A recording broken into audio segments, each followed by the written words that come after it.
എൻ്റെ ജീവിതത്തിൽ ആദ്യ സംഭവമാണ് ഇത്രയും വലിയ ദുരന്തം ഇവിടെ ഉണ്ടായിരിക്കുന്നത്. ഈ ദുരന്തം നമുക്കാർക്കും തടയാൻ പറ്റാത്തൊരു വെള്ളമായിരുന്നു ഇത്തവണ ഉണ്ടായത്.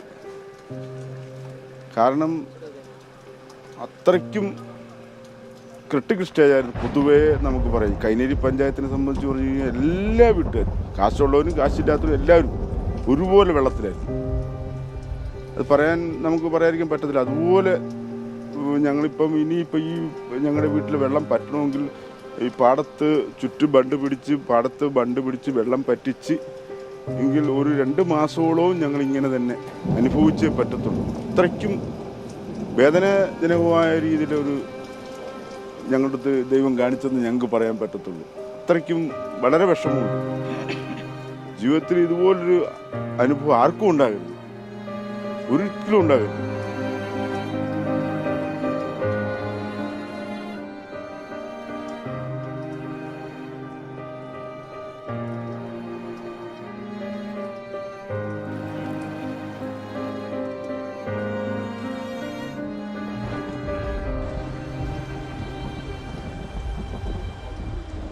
പിന്നെ ഞങ്ങളുടെ ഈ പാടത്തിന് കുട്ടനാട് പാക്കേജിൻ്റെ വർക്ക് ചെയ്ത്, ഈ പാടത്തിന് ചുറ്റും കുട്ടനാട് പാക്കേജിൻ്റെ 9 കോടി രൂപയുടെ വർക്കിൻ്റെ അടുത്തോളം ഇവിടെ ചെയ്ത്, എന്നിട്ട് പോലും ഞങ്ങൾക്ക് പിടിച്ചു നിൽക്കാൻ പറ്റിയില്ല. അത്രയ്ക്കും വെള്ളം കൂടുതലായിരുന്നു. കുട്ടനാട് പാക്കേജിൻ്റെ ലെവൽസ് അനുസരിച്ച് അതിനെക്കാട്ടിൽ 2.5 അടി വെള്ളം കൂടി. ഇത്തവണ 2.5 അടി വെള്ളം കൂടി. ഞങ്ങളുടെയൊക്കെ എൻ്റെ പെരയ്ക്കകത്ത് ഇപ്പം വെള്ളം പറ്റിയത് കൊണ്ടാണ് വെള്ളം കുറഞ്ഞത്. എൻ്റെ പെരയ്ക്കകത്ത് ഇത്രയും വെള്ളം ഉണ്ടായിരുന്നു. അതുപോലത്തെ ഒരു സാഹചര്യമായിരുന്നു. ഇപ്പം എനിക്ക് ഇങ്ങനെയെങ്കിലും ജീവിക്കാൻ പറ്റും, പക്ഷേ മറ്റുള്ളവർക്ക് അതിന് കഷ്ടപ്പെട്ട വീടുകാർ അപ്പുറത്തോട്ട് മാറിയിട്ടുണ്ട്. അത്രയ്ക്കും പെരയുടെ മേളിൽ വരെ വെള്ളമുള്ളവരും. പിന്നെ ഞങ്ങളുടെ ഇവിടെ ഒരു SNDPയുടെ സ്കൂളുണ്ട്, +2 സ്കൂളാണ്. അതിൻ്റെ അകത്ത് ഇനി 2 മാസം കഴിയാതെ പഠിക്കാൻ പറ്റത്തില്ല. 2 മാസം കഴിയാതെ സ്കൂൾ കുട്ടികൾക്ക് പഠിക്കാൻ പറ്റത്തില്ല. അതുപോലെ വെള്ളം കയറി മുങ്ങിയിരിക്കുകയാണ്. കാരണം തന്നെ ഈ പാടത്തിനെ സംരക്ഷിച്ച് പോകുന്നൊരു സാഹചര്യം പ്രമാണിച്ചാണ് ഈ പാടത്തിനകത്താണ് ആ സ്കൂള് പ്രവൃത്തിപരമായിട്ട് വരണമെങ്കിൽ 2 മാസം നീണ്ട 2 മാസം, അതായത് മട കുത്തുന്നതിന് ലക്ഷങ്ങൾ ചിലവാണ്. ഇപ്പം സർക്കാരുകൾ കുറച്ച് പൈസ അനുവദിച്ചിട്ടുണ്ട്. ഇപ്പം ആര് ചെയ്യും. കാരണം സർക്കാരിനെ സംബന്ധിച്ച് നിയമപരമായിട്ടുള്ള പേപ്പറുകൾ നീങ്ങിയാൽ കാശുണ്ടാകത്തുള്ളൂ. കാശ് അങ്ങനെ പേപ്പർ ടെൻഡർ വരണമെങ്കിൽ ഒരു 5-6 മാസം പിടിച്ച ടെൻഡർ ആകത്തുള്ളൂ. അതുവരെ നമുക്കിത് നോക്കിയിരിക്കാൻ പറ്റത്തില്ല.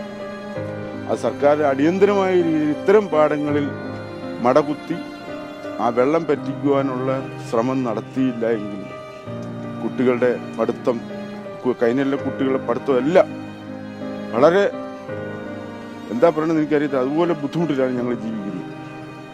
ജീവിതത്തിൽ ഞാൻ പറയും, എനിക്ക് ഇത്രയും പ്രായമുണ്ടെങ്കിലും എൻ്റെ ജീവിതത്തിൽ ആദ്യമാണ് ഇത്രയും ഇനിയിപ്പോൾ ഞങ്ങൾക്കൊരു ലെവലാകണമെങ്കിൽ എനിക്കൊരു 3-4 വർഷം കഴിയണം. ഞങ്ങളൊക്കെ ഒരു പഴയ രീതിയിലാകണമെങ്കിൽ.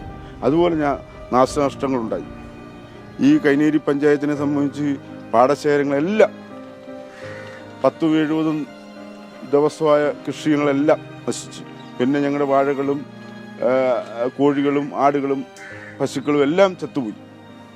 ഒരു തരത്തിലും മനുഷ്യന് നിൽക്കാനും സ്ഥലമില്ലാത്ത ഇതുങ്ങളെ കൊണ്ട് എങ്ങനെ നിർത്തും? ആ സാഹചര്യത്തിലാണ് ഞങ്ങളിപ്പം നിൽക്കുന്നത്. ഗവൺമെൻറ് ഭാഗത്തുനിന്നും നിങ്ങളുടെയൊക്കെ എല്ലാവരുടെ ഭാഗത്തുനിന്നും അങ്ങനെ ഒരു നല്ലൊരു സഹകരണം ഉണ്ടായി ഈ സംരംഭം വിജയിപ്പിച്ചു തന്നെ നമുക്ക് പറയാനുള്ളത്.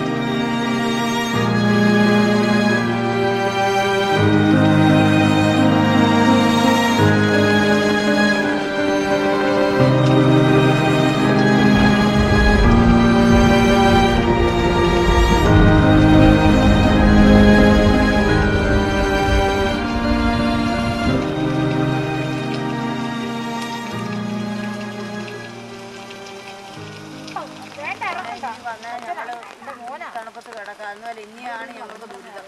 എന്നാന്ന് വെച്ചാൽ ഇനി ഇല്ലാത്ത അസുഖങ്ങളൊക്കെ ഞങ്ങൾക്ക് ഉണ്ടാകുന്ന ഇനിയാണ്. വെള്ളം പറ്റിക്കഴിയുമ്പോഴേ ഞങ്ങൾക്ക് അസുഖങ്ങളുണ്ടാകും.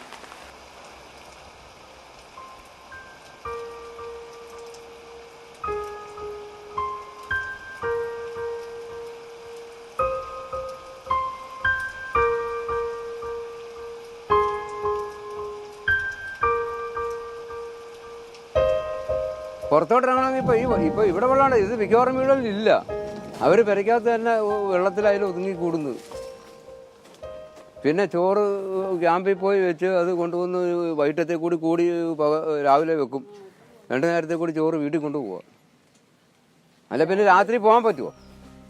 ഒന്നാണ് ഈ പാമ്പും പഴുതാരയൊക്കെ ഉള്ള ഒരു അവിടെ ഹോമിക്കുക ജീവിതമെല്ലാം ആ ക്യാമ്പിനകത്ത് തന്നെ. അത് ഇച്ചിരി സ്ഥലമേ ഉള്ളൂ നമുക്ക്. അത് അവിടെ വെയിറ്റ് ചെയ്യാനൊന്നും സ്ഥലമില്ല. പിന്നെ ഭക്ഷണം ഒരു നേരം അവിടെ ഇരുന്ന് പെണ്ണുങ്ങളെല്ലാം കഴിക്കുക, ആണുങ്ങൾക്ക് വീട്ടിലോട്ട് കൊണ്ടുവരും, അത് 2 നേരമായിട്ട് കഴിക്കുക. അവന് ഈ ചെറിയ തോടുകളിലൊക്കെ ഈ ഭക്ഷണം കൊണ്ട് അവർ സാധനങ്ങൾ എത്തിക്കാൻ തന്നെ ഇതുപോലുള്ള കായൽ പോലെ ആർട്ട് തീരത്തിലൊക്കെ സാധനങ്ങൾ കൊണ്ട് എത്തിക്കുന്നുണ്ട് ഇഷ്ടം പോലെ. പക്ഷേ ഈ ഇതുപോലുള്ള തോടുകളിലൊന്നും സാധനങ്ങൾ വലുതായിട്ടൊന്നും വരുന്നില്ല. പിന്നെ ഞങ്ങളിത് ഈ ഇഞ്ചൻ വള്ളത്തെ ഓടിച്ച് അവിടെ ചെന്നാൽ അവർ തരത്തില്ല. ക്യാമ്പിൽ വരട്ടെന്ന് പറയും. ക്യാമ്പിൽ വരാൻ അവർ വേറെ വഴിക്ക് പോകും. അന്നേരം അതുക്കുമ്പോൾ തീരും സാധനങ്ങൾ. ഇവിടെ കിടക്കുക. ഏതെങ്കിലും ബോട്ട് ഓടിച്ച് വരുമ്പോൾ അതിൽ ചെന്ന് എടുക്കുക. അത് കിട്ടിയാൽ കിട്ടി, കിട്ടില്ല അത്രയൊക്കെ ഉള്ളൂ. സർക്കാർ ന്യായമായിട്ടൊക്കെ ചെയ്യുന്നുണ്ട്, ഒരു കുഴപ്പമില്ല. പക്ഷെ അത് എത്തേണ്ട രീതിയിൽ എത്തുന്നില്ല. എന്നാൽ നേരത്തെ ഇങ്ങനെ കൊണ്ട് വള്ളത്തിലൊക്കെ ചെല്ലുമ്പോൾ ഇങ്ങനെ ഓരോരുത്തർക്ക് വ്യക്തികൾക്ക് കൊടുക്കുമായിരുന്നു. പക്ഷെ അതാ പാടില്ല. ഇത് ക്യാമ്പുകളിൽ എത്തി കൊടുക്കാമെങ്കിൽ എല്ലാ ഉപഭോക്താക്കൾക്കും കൃത്യമായിട്ട് എത്തിപ്പെടും. അല്ല, ഇങ്ങനെ ചരിത്രത്തിലാദ്യമാണ്. പണ്ട് 99 വെള്ളപ്പൊക്കമാണ്. അന്നൊക്കെ ഭൂമിയും പെരയും ഒക്കെ താന്നായിരുന്നു. ഇന്ന് ഭൂമി എല്ലാവരും പൊക്കി ഇങ്ങനെ കൊണ്ടുവരികയും ഇന്ന് വെക്കുന്ന കെട്ടിടങ്ങളൊക്കെ പൊക്കി. പക്ഷെ വലിയ കെട്ടിടങ്ങൾ വെച്ചിട്ട് അതിനകത്തൊക്കെ വെള്ളമായിരുന്നു. അല്ല, ഇതൊക്കെ പൈലെ പണിതിട്ട് അവിടം വരെ ഒക്കെ വെള്ളം വന്നെന്ന് പറഞ്ഞാൽ ഇത് ചരിത്രം സൃഷ്ടിച്ച ഒരു വെള്ളമായിരുന്നു. ഒരു മഹാസംഭവം. സുനാമിയേക്കാൾ വലിയൊരു സംഭവമാണ് നമുക്ക് അനുഭവപ്പെട്ടത് ഇവിടെ.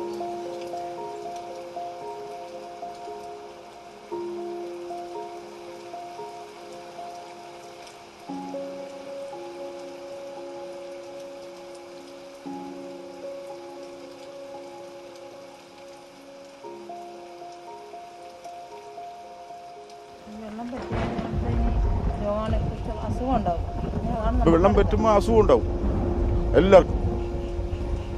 വെള്ളം പറ്റി വരുന്നവരും അതുപോലെ അസുഖമാണ്. നമുക്ക് മറ്റുള്ള അസുഖം എല്ലാം ഉണ്ടാവും. ഇപ്പൊ തന്നെ അക്കരെ ഒരാൾ മരിച്ചു. മൊത്തം അഴുക്കായിട്ട് കിടക്കൂടെ. ഇപ്പൊ അക്കരെ ഒരു സ്ത്രീ മരിച്ചു. സെപ്റ്റിക് അടിച്ച് കാലെ വളം കടിച്ച് സെപ്റ്റിക്കായി. ഒരു കുഴപ്പമില്ലാന്ന് ഒരു തള്ളയാണ്. തള്ളയെന്ന് പറഞ്ഞാൽ എനിക്ക് ഞങ്ങളൊരു ചേച്ചിയായിട്ട് വരും. അങ്ങനെ പ്രായമൊന്നുമുള്ള ആളല്ല. പുള്ളിക്കാരത്തി 60 വയസ്സിൻ്റെ അടുത്ത് വരും. പുള്ളിക്കാരത്തി ഇന്നലെ മരിച്ചിരുന്ന് ശവടക്കി. ശവടക്കെന്ന് പറഞ്ഞു കഴിഞ്ഞാൽ അവരുടെ പെരയ്ക്കകത്ത് അങ്ങ് ഒരു വെള്ളം. അപ്പോൾ കാലെല്ലാം വളം കടിക്കും. എല്ലാവരും കാല് വളം കടിക്കുമ്പോൾ അത് സെപ്റ്റിക്കാവും. അപ്പോൾ ഇനിയാണ് ഞങ്ങൾക്ക് ബുദ്ധിമുട്ട്. ഇപ്പം ഞങ്ങൾക്ക് എല്ലാവരും സഹായിക്കുന്നുണ്ട്. ഭക്ഷണം എല്ലാം ഇവിടെ കൊണ്ടു തരുന്നുണ്ട്. എല്ലാവരും ഭക്ഷണമൊക്കെ ഞങ്ങൾക്ക് ഇവിടെ കൊണ്ടു തരുന്നുണ്ട്. ക്യാമ്പുകളിലും ഗവൺമെൻറ്റിൻ്റെയും എല്ലാം ഞങ്ങൾക്ക് ഭക്ഷണം കുടിക്കാനൊക്കെ ഗവൺമെൻറ് എല്ലാവരും നല്ല സഹായിക്കുന്നു. പക്ഷെ അതുകൊണ്ടൊരു കാര്യമല്ല. ഇനിയൊരു ദുരന്തം ഉണ്ടാകരുത്. ഇനിയൊരു ദുരന്തം ഉണ്ടായാൽ നമുക്കാർക്കും പിടിച്ചിരിക്കാൻ പറ്റത്തില്ല. അത്രയ്ക്കും വിഷമമുള്ളൊരു സാഹചര്യമാണ്. ഇപ്പോഴൊക്കെ ഇപ്പോൾ ഒരു വെയിലും വെട്ടവും ഉള്ളതുകൊണ്ടാണ് എനിക്ക് ഇങ്ങനെ സംസാരിക്കാൻ പറ്റുന്നത്. നിങ്ങൾ എടുത്ത് പറഞ്ഞ തീരാത്ത സങ്കടമുണ്ട്. അതുപോലെ വിഷമം. അന്ന് രാത്രി വെള്ളം കയറി എൻ്റെ പെരയ്ക്കകത്ത് അലമാരികൾ പോയി, 2 ഊണുമേശ പോയി. അങ്ങനെ ഞങ്ങളുടെ വീട്ടിൽ 10-50 കോഴി ഉണ്ടായിരുന്നു, 2 പശുക്കളുണ്ടായിരുന്നു. ഇതെല്ലാം നശിച്ചു പോയി. ഇതിന് 400 ഏക്കറുള്ള ഭൂമിയാണിത്. ഈ പാടം പരുത്തോള പാടശേഖരം എന്നാണ് ഈ പാടത്തിൻ്റെ പേര്. 8 കിലോമീറ്റർ ചുറ്റളവുള്ള പാടമാണ് ഈ പാടം. 8 കിലോമീറ്റർ ചുറ്റളവുള്ളതാണ്. അതിനോട് ഈ ചുറ്റളവിനകത്തും പാവപ്പെട്ട ജനങ്ങൾ, അന്നന്നുകൊണ്ട് വേലയെടുത്ത് ജീവിക്കുന്ന ആൾക്കാർ തിങ്ങിപ്പാർക്കുന്ന ഒരു പ്രദേശമാണ്. അത്രയ്ക്കും അവരെല്ലാം പെരക്കത്തിരിക്കുവാണ്.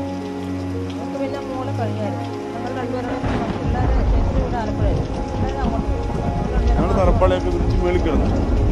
അതുപോലെ ഇപ്പോൾ ഇവിടെ തന്നെ ഒത്തിരി പാമ്പ് കടിച്ച്, പാമ്പിൻ്റെ ബഹളമാണ്. കണ്ടത്തിലേക്ക് ഉണ്ടായിരുന്ന പാമ്പുകളൊക്കെ ഓടി അവർ മേളിൽ ശ്വാസം മുട്ടാൻ അവരോട് എവിടെ താവളമുള്ള അവിടെ കയറിയിരിക്കുകയാണ്. ഇനി വെള്ളം താന്നാലും അടുത്ത ഈ 2ാം കൃഷി നടക്കത്തില്ല. ഇനി ഒരു വെള്ളം പറ്റിച്ചാലും ഞങ്ങൾക്ക് കൃഷി ചെയ്യാൻ പറ്റത്തില്ല. അതേ രീതിയിൽ നമുക്ക് കൃഷിക്കാർ അവർക്ക് നില ഉടമയെ സംബന്ധിച്ച് പറഞ്ഞാൽ അവർക്ക് നഷ്ടത്തിനെ കുറിച്ച് അതിനെക്കാട്ടി കൂടുതൽ ചുറ്റുവട്ടത്തിൽ താമസിക്കുന്ന ജനങ്ങളാണ് ദുരിതത്തിലാകുന്നത്. ഇത്രയും വിഷമമാണ്. നമുക്ക് ആർക്കും പറഞ്ഞറിയിക്കാൻ പറ്റാത്ത ദുരന്തമാണ് ഇത്തവണ ഉണ്ടായത്. ഇത് ഞാൻ നോക്കിയിട്ട് എന്താ പറയുക, ഇല്ലേ അങ്ങോട്ടൊക്കെ കുറേ തുരുത്തുകളുണ്ട് ഈ പാടത്ത്. ഞാൻ നോക്കിയിട്ട് ഇവിടെ ഇതിനെക്കാട്ടിയൊക്കെ ക്രിട്ടിക്കൽ സ്റ്റേജുള്ള സ്ഥലങ്ങളുണ്ട്. നിങ്ങളിപ്പോൾ ഇവിടെങ്കിലും ഇങ്ങനെയെങ്കിലും നിൽക്കാൻ പറ്റുന്നുണ്ട്, മറ്റുള്ളവർക്ക് ഇങ്ങനെ പോലും നിൽക്കാൻ പറ്റുന്നില്ല. അതുപോലത്തെ സാഹചര്യമുള്ള സ്ഥലങ്ങളുണ്ട്. പിന്നെ തൊട്ടങ്ങാപ്പുറേ 3 പ്രായമുള്ളവരുണ്ട്. ഞങ്ങൾ വെള്ളം പൊങ്ങിയപ്പോൾ സത്യത്തിൽ അവർ എവിടെ കൊണ്ടുപോകുന്നതല്ല. ഞങ്ങൾ പിന്നെ എന്താ വാഴയുടെ പിണ്ടിയൊക്കെ വെട്ടിയിട്ട് ചെങ്ങാടം പോലെ പണിത് അതിൻ്റെ അകത്ത് ആ പ്രായമുള്ള നമ്മളോടൊപ്പം ഇന്നോ നാളെയും പറഞ്ഞിരിക്കുകയാണ്. ആ സാഹചര്യത്തിൽ അവരെയൊക്കെ ഞങ്ങൾ സംരക്ഷിച്ചു. ഞങ്ങളാരെയും ഉപേക്ഷിച്ചില്ല, അവരെ ഞങ്ങൾ സംരക്ഷിച്ചു. അത്രയ്ക്കും നമുക്ക് പറഞ്ഞറിയിക്കാൻ പറ്റാത്ത ദുഃഖവും ദുരന്തമാണ് ഇത്തോണ്ടായത്. ഈ ദുരന്തം ആർക്കും ഉണ്ടാകരുത് എന്നാണ് നമ്മൾ പ്രാർത്ഥിക്കുന്നത്. നമുക്ക് ആർക്കും ഉണ്ടാകരുത്.